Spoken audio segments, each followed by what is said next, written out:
하나님 말씀 사무엘상 3장 19절로 4장 21절입니다. 사무엘이 자랄 때에 주님께서 그와 함께 계셔서 사무엘이 한 말이 하나도 어긋나지 않고 다 이루어지게 하셨다. 그리하여 단에서 브엘세바까지 온 이스라엘은 사무엘이 주님께서 세우신 예언자임을 알게 되었다. 주님께서는 실로에서 계속하여 자신을 나타내셨다. 거기에서 주님께서는 사무엘에게 나타나셔서 말씀하셨다. 사무엘이 말을 하면 온 이스라엘이 귀를 기울여 들었다. 그 무렵에 블레셋 사람이 이스라엘을 치려고 모여들었다. 이스라엘 사람은 블레셋 사람과 싸우려고 나가서 에베네셀에 진을 쳤고 블레셋 사람은 아벡에 진을 쳤다. 블레셋 사람이 전열을 갖추고 이스라엘 사람을 치자 치열한 싸움이 벌어졌다. 이스라엘은 이 싸움에서 블레셋에게 졌고 그 벌판에서 죽은 이스라엘 사람은 4,000명쯤 되었다. 이스라엘의 패전병들이 진으로 돌아왔을 때에 장로들이 말하였다. 주님께서 오늘 우리가 블레셋 사람에게 지도록 하신 까닭이 무엇이겠느냐? 실로에 가서 주님의 언약궤를 우리에게로 모셔다가 우리 한가운데에 있게 하여 원수의 손에서 구하여 주시도록 하자. 그래서 이스라엘 백성이 실로로 사람들을 보냈다. 하나님의 언약궤를 가져올 때에 엘리의 두 아들 홈니와 비느하스도 함께 왔다.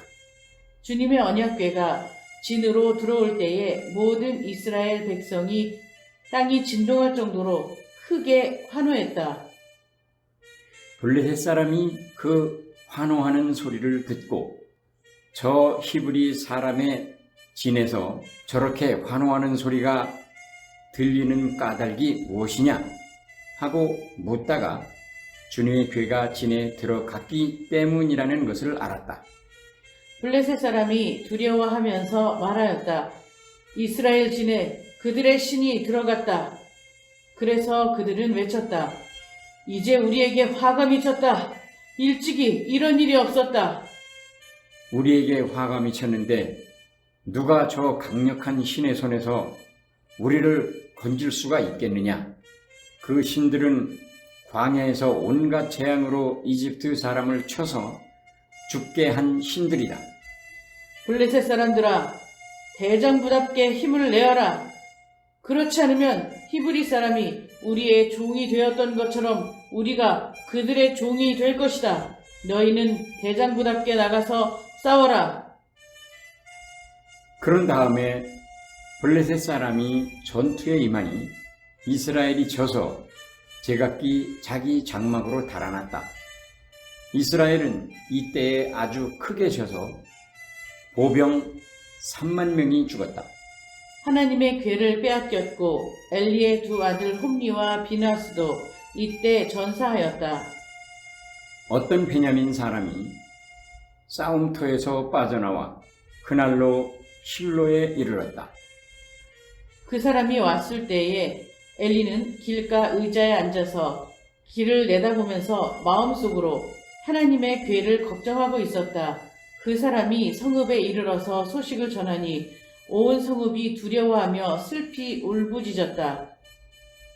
그 무렵 엘리는 98살 된 노인으로서 눈이 어두워져서 앞을 거의 볼 수 없었다. 그 사람이 엘리에게 말하였다. 저는 전쟁터에서 도망쳐 나온 사람입니다. 전쟁터에서 오늘 도망쳐 오는 길입니다. 엘리가 물었다. 젊은이, 무슨 일이 일어났소? 소식을 전하는 그 사람이 대답하였다. 이스라엘 백성은 블레셋 사람 앞에서 도망쳤고 백성 가운데는 죽은 사람이 매우 많습니다. 제사장님의 두 아들 홈니와 비느하스도 전사하였고 하나님의 궤는 빼앗겼습니다. 그가 하나님의 궤에 대한 소식을 전할 때에 엘리는 앉아있던 의자에서 뒤로 넘어져 문 곁으로 쓰러져서 목이 부러져 죽었다. 그때의 엘리의 며느리인 비느하스의 아내는 출산할 때가 가까웠는데 하나님의 괴를 빼앗겼고 자기의 시아버지와 남편도 죽었다는 소식을 듣자 큰 충격을 받았다. 다 함께요. 그녀는 아이의 이름을 이가봇이라고 지어주며 이스라엘에서 영광이 떠났다 하는 말만을 남겼다. 하나님의 괴를 빼앗긴 데다가 시아버지도 죽고 남편도 죽었기 때문이었다. 아멘. 다 함께 제목 읽겠습니다. 시작. 부르심과 응답 3. 하나님의 전쟁. 아멘. 예, 지난주 설교가 기억나시는 게 있으신가요? 세대교체. 예, 좋습니다. 그래서 세대교체 하는데, 나이만 젊어지는 게 세대교체가 아니다. 영성교체, 신앙의 교체 그런 게 필요하다. 그런 얘기 했었습니다. 자, 오늘은요, 일단 사무엘상. 제일 중요한 게 늘 주제죠? 주제 다 함께 읽겠습니다. 시작. 응답하라 2021. 예.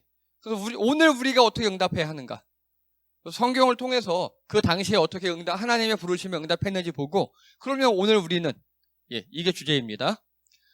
자, 그래서 지난주에 엘리가 있었는데 두 아들이 있었다. 두 아들의 이름은 이렇게 돼 있었다. 나쁜 놈들이었다. 그리고 공관병과도 같은 비서 같은 사무엘이 있었는데 하나님께서 들으심이란 뜻이었다. 자, 그런데 보니까 엘리의 아들들은요, 제사법을 무시했다. 거기서 제일 중요한 건 가운데 거, 이스라엘 사람들에게도 범죄했다. 즉, 하나님께 범죄해서 나아가서 이스라엘 사람들까지 범죄하는, 하나님께 죄를 지은 것과 이웃에게 죄를 지은 게 두 개가 아니라고요. 다른 말로 하나님 사랑과 이웃 사랑이 하나이듯이 하나님께 죄 짓는 것과 이웃에게 죄 짓는 것도 하나입니다. 그래서 점점점 이들은 그렇게 나아갔고요. 그런데 어린 사무엘은 커갈수록 주인과 사람들에게 더욱 사랑을 받았다. 해서 극명한 대비를 이루는 그러한 모습을 보였습니다. 자, 그리고 이제 보니까요, 아론의 감을 택했는데 이렇게 됐고, 마지막에 제일 중요한 거, 하나님보다 아들들을 엘리가 더 사랑했기 때문에 이런 모든 화가 났다. 그래서 하나님보다 더 사랑하는 것, 이게 바로 우상이라고 말씀했습니다. 중요합니다. 그래서 우리 삶에 우선순위가 필요합니다. 우선순위가. 여러분 어떠십니까? 중요한 일을 먼저 하십니까? 급한 일을 먼저 하십니까?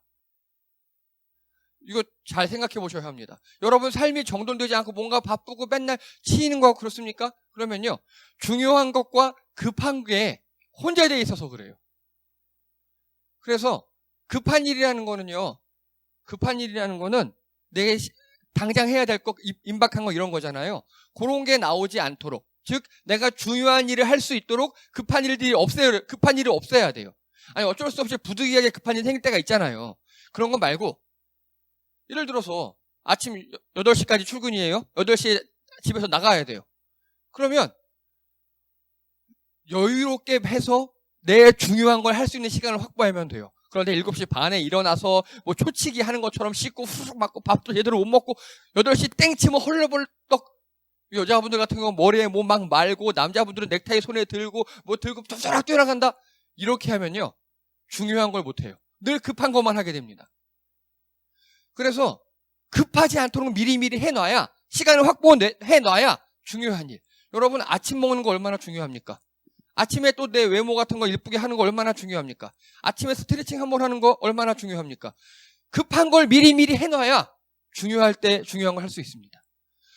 여러분 삶의 우선순위가 정돈되어야 합니다. 마찬가지입니다. 신앙생활도요, 여러분 우리 인생에 급한 일이 있을 수 있잖아요. 예, 급한 일을 미리미리 해놔야 내 우선순위대로 할 수가 있어요. 이 자리에 잘 참석해 주신 여러분 참 감사합니다. 여러분이 시간 남아서 오시는 거 아니잖아요. 예, 토요일 아침에 다른 게 급한 일이 생긴 걸 수도 있지만 그런 걸 미리미리 다 해놓고 이 시간을 특별히 중요한 일로 만들어 놓으시는 거잖아요. 예, 마찬가지입니다. 정말 중요한 걸 그 시간에 하고 싶으시면 나머지 것들을 잘 정돈하셔야 돼요. 지금 그게 하나님에 대해서 잘 안 되는 게 우상이에요. 자, 이런 일이 발생합니다.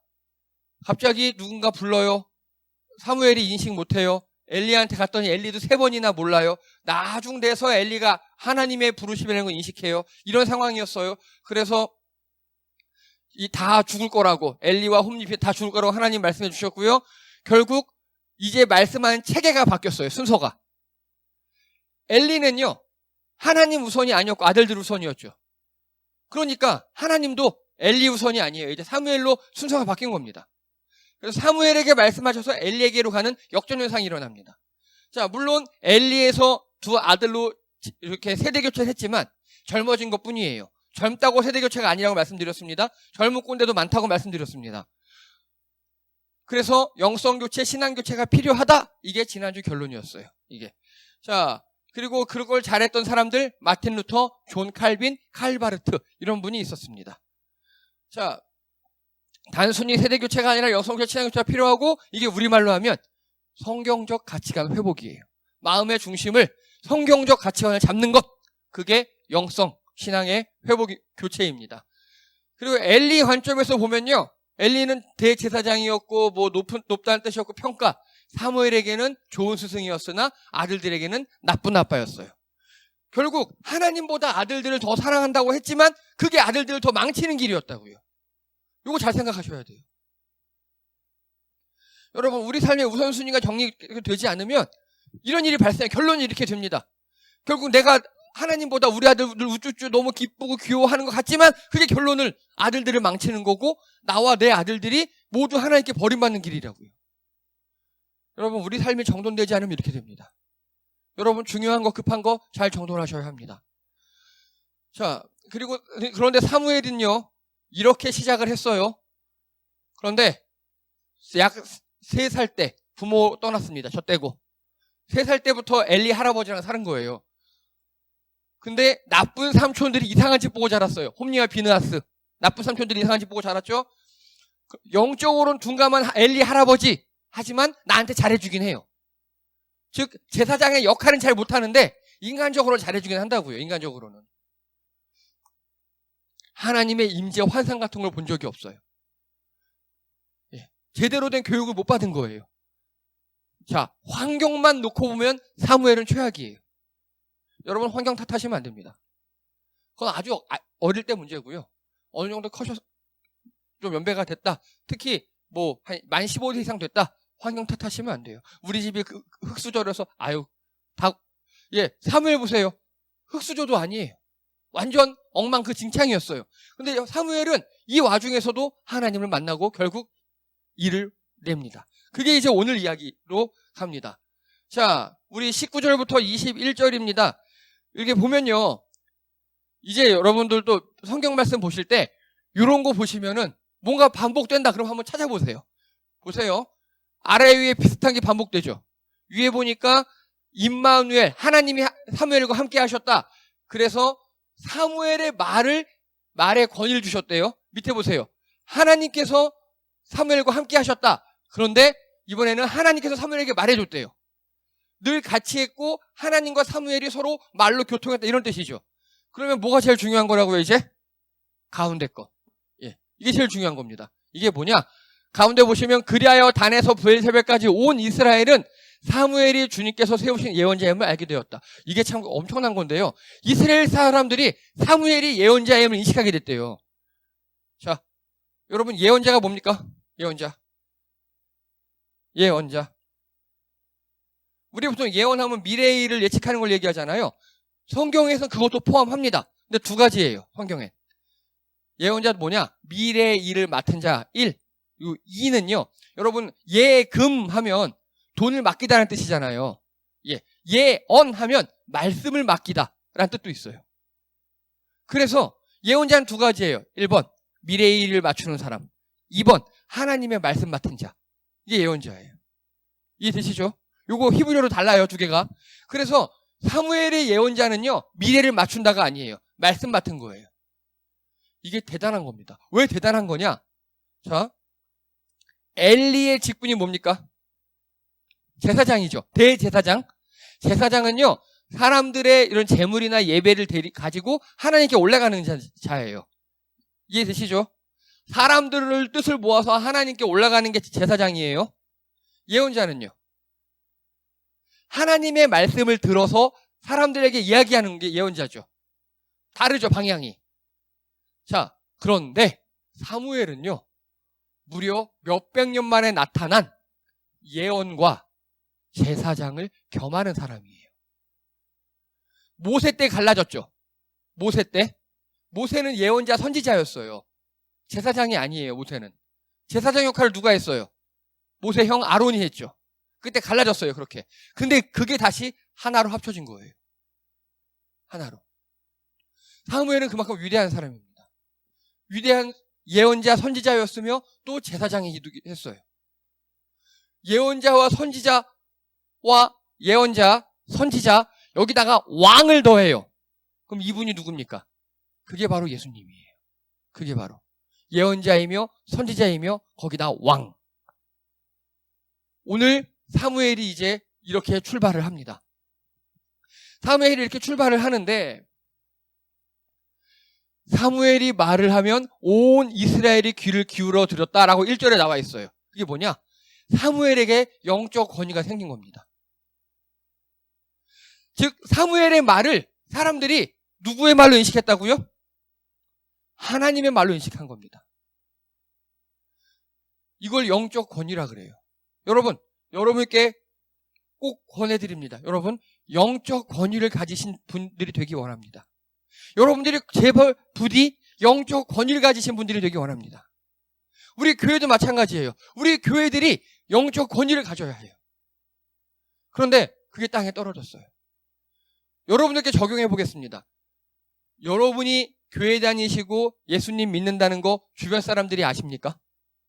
뭐 좋아요. 알아도 되고 몰라도 됩니다. 그런데 여러분이 갖는 영권, 요즘 현 세대에 갖는 영권이 뭐냐? 우리 2021년이잖아요. 요즘 세상에 관한 영권은요. 뭐 예를 들어서 지금 보니까 어떤 교회 같지도 않은 교회가 대면 현장 예배를 강행하고 있다고 합니다. 막 욕을 해요, 사람들이. 그렇죠? 여러분들께 물어보는 거예요, 주변 사람들이. 왜 그래? 왜 그래? 교회는 다? 예, 여러분에게 질문하는가? 교회나 성경이나 이런 것들에 대해서 여러분에게 질문합니까? 이웃이나 주변 사람들이? 그러면 여러분들이 영권을 가진 거예요. 그런데 두 가지예요. 질문할 때 따지고 덤비려고 하는 것인지 진짜 궁금해서 하는 것인지는 이제 우리의 대답 여부에 따라 달라집니다. 여러분들이 그렇게 영권을 가지셔야 돼요. 주변 사람들로 하여금 맞아. 교회에 관한 일, 뭔가 영성 이런 관련 일은 저 사람한테 물어보면 되겠구나 라는 인식을 주어야 합니다. 이거는요, 여러분들이 그분들과 관계가 친하셔야 되고요. 인간적 관계. 믿을만 해야 돼요. 그리고 맞아. 저 사람의 기독교는 괜찮은 것 같아. 이런 인식이 있어야 돼요. 지금 사무엘이 그게 있는 거예요. 아까 그랬죠. 사람들과 주님께 사랑스러워져 갔다고. 하나님께도 인정받았고 그걸 사람들이 알아요. 여러분, 이게 영권입니다. 뭐 기도하면 누가 쓰러지고 예언을 하고 그게 영권이 아니라 저 사람은 괜찮은 기독교인 같고 또 교회나 하나님에 대해서 저 사람한테 물어보면 답을 나름 전문가 같아. 답을 줄 것 같아. 라는 인식을 심어주셔야 합니다. 여러분, 화이팅입니다. 이 세상에서 영권을 가진 여러분 되시기 바랍니다. 오늘 사무엘은 영적 권위가 있었어요. 그 영권을 가지고 이제 있었는데 전쟁이 발생합니다. 갑자기 성경에서 뜬금없이 전환이 일어나요. 뜬금없이. 근데 그 전환엔 이유가 있어요. 전환엔. 자, 전쟁이 발생합니다. 그래서 밑에 줄을 쭉 보면 제가 내용을 요약했어요. 일단 이스라엘과 블레셋의 1차 전투. 블레셋 승리합니다. 이스라엘 전사자 약 1,000명. 이거 오타입니다. 죄송합니다. 4,000명이에요. 제가 왜 그랬을까요? 4,000명입니다. 예. 그리고 패배 원인을 하나님과의 관계에서 찾아요. 우리가 왜 졌을까? 그래. 언약궤가 없어서 그래. 이거 좋아요. 아주 잘했어요. 그 다음에 언약궤를 가져오자. 언약궤를 들고 오자.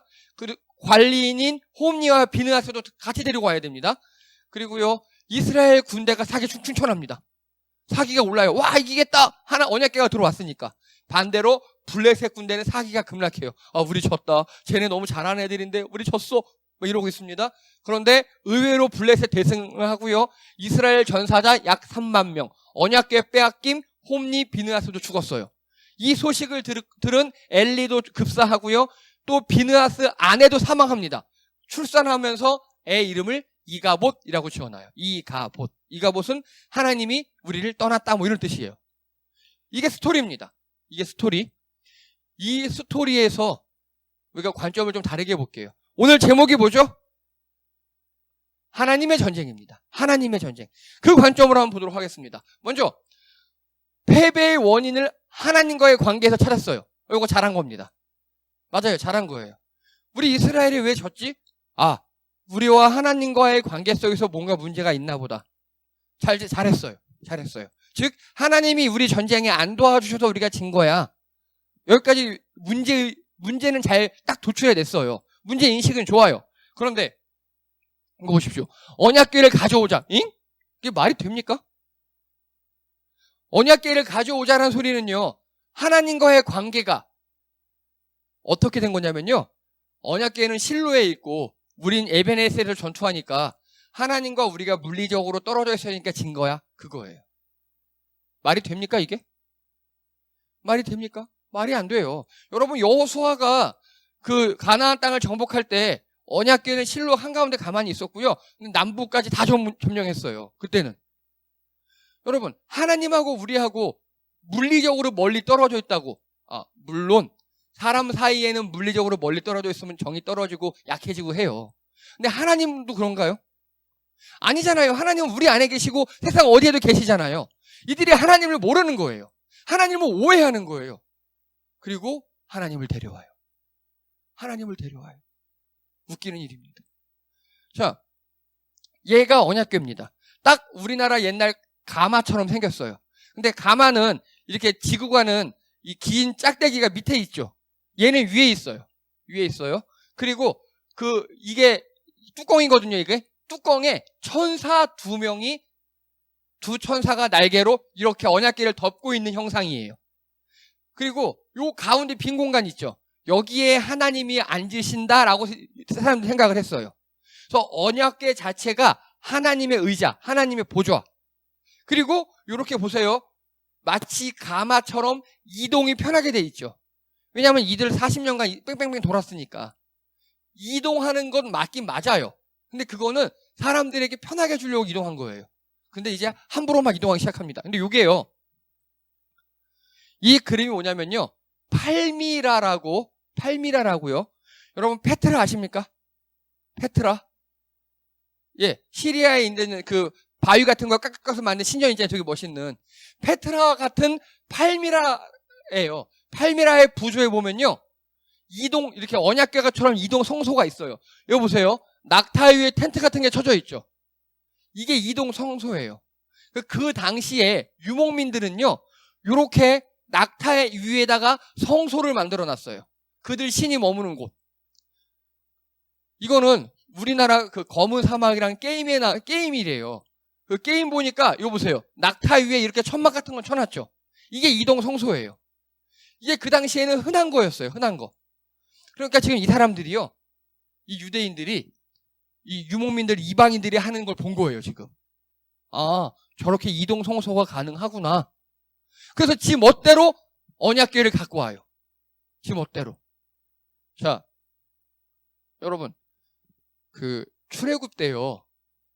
결국 이 언약궤가 이동하잖아요. 결국 사람들이 지고 메고 언약궤는 무엇을 따라갔습니까? 구름 기둥, 불 기둥 따라간 거예요. 그 당시에. 즉 사람들이 언약궤를 갖고 갈 수가 없어요. 하나님이 가시는 대로 가는 거예요. 하나님이 가는 대로. 이게 지금 주객이 전도된 겁니다. 하나님과 사람이 전도된 거예요. 그래서요. 언약궤가 우상화되어 버렸어요. 이게 되게 무서운 말이에요. 여러분 언약궤는 하나님의 보좌라 그랬죠. 하나님의 임재를 상징합니다. 그 자체가 하나님이라고 봐도 무방해요. 그거를 사람들이 자기 임의대로 옮기고 막 그래요. 그래서 사무엘상하 보면요. 이제 언약궤 이야기가 되게 많이 나와요. 언약궤 이야기가. 자, 언약궤가 우상화가 됐다. 이거 되게 무서운 말입니다. 이걸 현대로 바꿔볼게요. 여러분 십자가 자체가 우상화된 경우가 많아요. 최근에 이런 일이 있었습니다. 인천도 그렇고 서울도 그렇고 요즘에 이제 기후변화에 따라 바람이 세지잖아요. 십자가 종탑이 가끔 무너져요. 이렇게 옥상에 보면 십자가 첨탑 있잖아요. 그래서 서울시에서 전수조사를 한 거예요. 안전진단을 했어요. 비용을 들여서. 그리고 만약에 이게 안전강도가 제대로 안 나오면 교회마다 400만 원씩을 지원해서 그걸 철거할 수 있도록. 근데 어떤 생각이 이상한 목사들이 이거 교회 탄압이라고 그러고 있어요. 이게 교회 탄압입니까? 아니에요. 사람의 안전을 위해서 십자가를 철거해서 나라에서 돈을 들여 철거해 주는 거잖아요. 오히려 그러면 교회는 고마워해야죠. 여러분 만약에 바람 불어 그 첨탑이 쓰러져서 누가 한둘이라도 이명상이 어떻게 돼봐요. 우리에게는 교회 표지고 십자가지만 그들에겐 그게 살인무기로 보일 겁니다. 마찬가지입니다. 십자가 자체가 중요한 게 아니라고요. 그 십자가가 의미하는 본질, 예수님이 중요한데 그건 다 잃어버리고 십자가만 남아있는 거예요. 지금 이들이 그러고 있어요. 언약궤는 하나님의 상징이에요.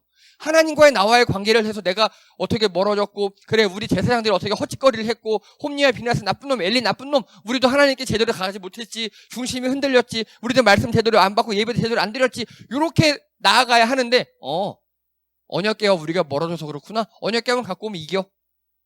그런 겁니다. 이렇게 현실에서도요, 십자가 자체를 우상화하고요, 예배당 자체를 우상화하고, 그런 것들이 굉장히 많아요.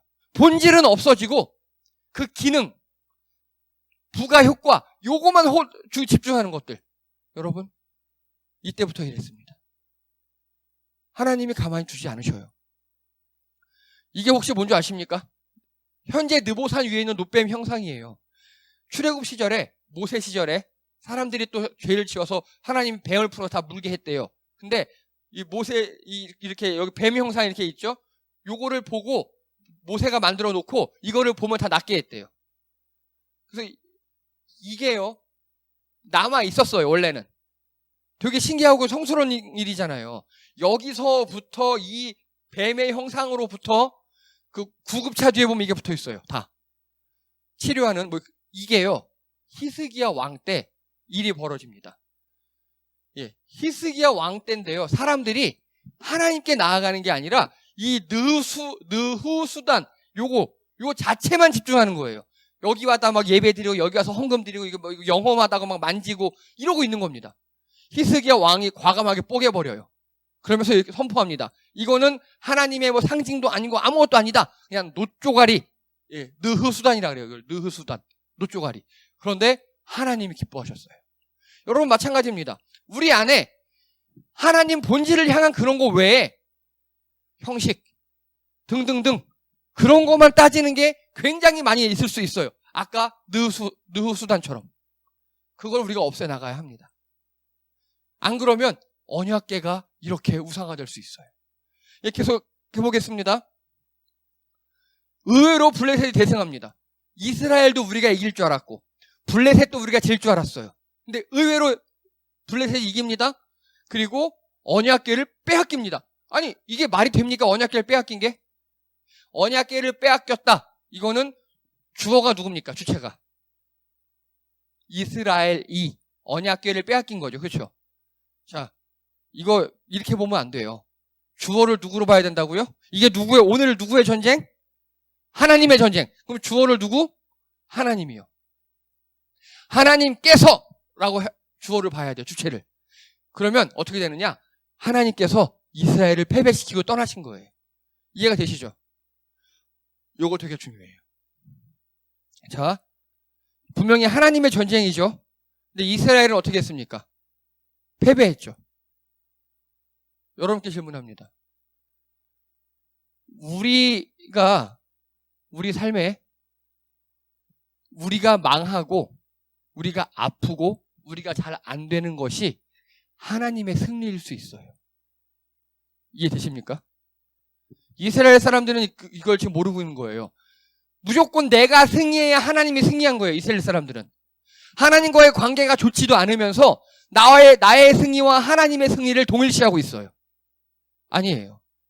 이들은 철저하게 하나님과 떨어져 있어요. 물리적으로는 언약궤를 갖고 왔을지 몰라도 영적으로는 하나님과 멀어져 있어요.